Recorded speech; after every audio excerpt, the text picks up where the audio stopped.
In this lecture, we'll go over a summary of Level 1 derivatives. First reading is derivative markets and instruments. A derivative is a financial instrument which derives its value from an underlying asset.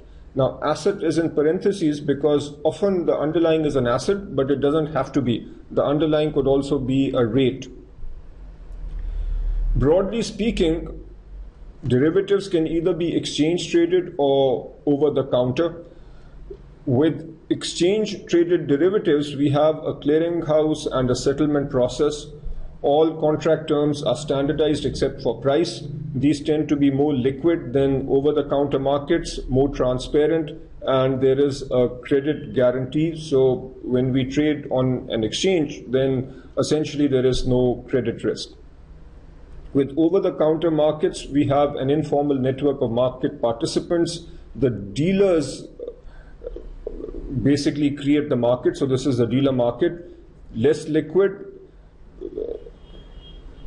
less transparent relative to exchange traded, and these tend to be customized contracts.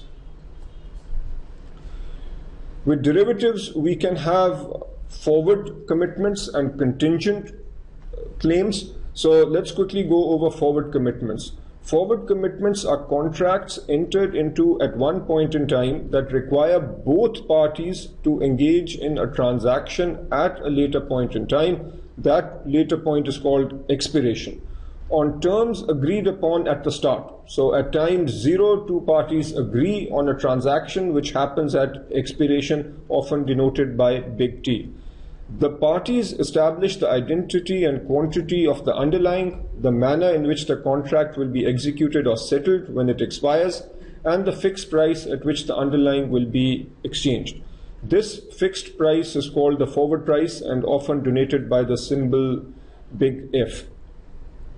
Now, these are the different kinds of forward commitments. You can have a forward contract or a futures contract or a swap. You can read the definitions here, but there is a reading on each one of these kinds of forward commitments. The key point to note with forward commitments is that at time 0, an agreement is made and both parties have to stick to that agreement. Contingent claims. The holder of a contingent claim has the right but not an obligation to make a final payment contingent on the performance of the underlying. The most important contingent claim for level 1 candidates is an option. You can have call options and put options, and you can read this definition, but we'll discuss options in a lot more detail shortly. These other contingent claims are not discussed in subsequent readings, so I will go through the definitions. This material is covered in detail at level 2. At level 1, you just need to know the definitions given here.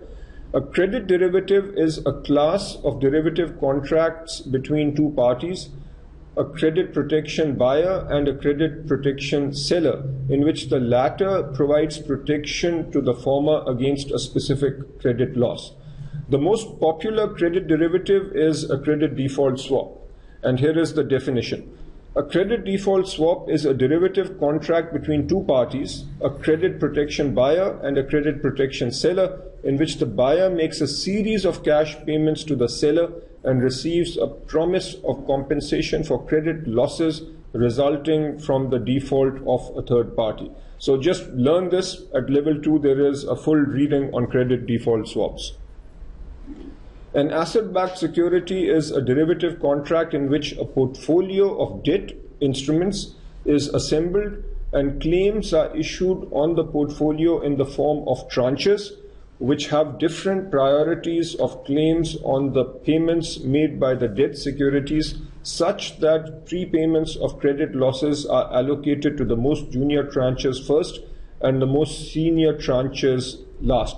Now, this again is material that is covered in detail at level 2. I don't think that you will get anything that's particularly difficult on your exam related to asset-backed securities or credit derivatives. So just go through these definitions a few times and that should be sufficient.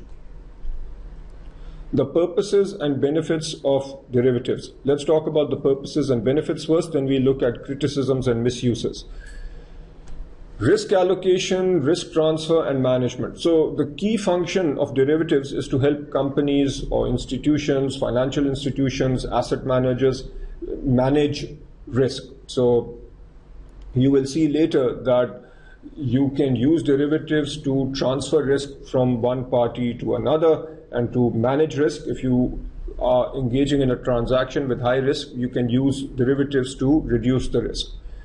Information discovery, derivatives help you with price discovery. So you will see later with futures contracts, they allow you to determine the price of the underlying, and also implied volatility. The volatility is one of the factors that determines the price of a derivative. So if you know the price, then you can figure out the implied volatility of an underlying asset. Derivatives provide operational advantages. Simplistically, what this means is, if you want to get exposure to a particular stock or a particular index, one way of getting exposure to an index is to buy all the stocks in that index. But it is often much more cost effective to deal with a derivative based on that index. That is more cost effective, transaction costs lower, and that is being called an operational advantage. Derivatives help ensure market efficiency in the sense that if a market is not efficient, then traders can take advantage of that inefficiency through derivatives. And if traders are then taking advantage of the inefficiency through derivatives, then the market inefficiency will be removed. Enough people dealing with derivatives will cause the market to become efficient again. The major criticism of derivatives is that it is like speculation and gambling, and that it destabilizes the financial system, it creates too much risk. While these criticisms have some merit, but the case made in the curriculum is that derivatives are complicated and they need to be handled with care. So they are very powerful, so they have to be used carefully and in the correct way. If they are used carefully, then these criticisms do not hold. Elementary principles of derivative pricing. So the basic idea with derivatives is that we price using the concept of hedging. If we use a derivative to create a hedged portfolio where we don't have any risk, and essentially this hedged portfolio is a combination of a derivative and an underlying such that risk is eliminated. In a hedged portfolio where the risk is eliminated, what should the return be? It should be the risk-free rate. Hedged portfolio should earn the risk-free rate. A derivative's value is the price of the derivative that forces the hedged portfolio to earn the risk-free rate. Now, just some terms that you need to know, and you will see these in later readings. Arbitrage is the condition that two equivalent assets or derivatives or combinations of assets and derivatives sell for different prices.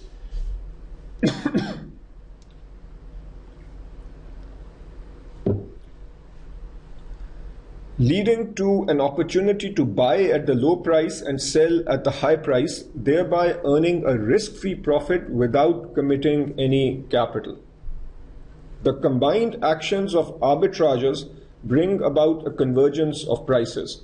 Hence, arbitrage leads to the law of one price, which states that transactions that produce equivalent results must sell for equivalent prices. Now, simplistically, what we are saying is that because of the ability of traders to make arbitrage profits, the markets will be in equilibrium, because if there's any arbitrage opportunity, lots of traders will jump in and then the prices will return to what they should be. So we can actually do pricing with the assumption that there is no arbitrage opportunity.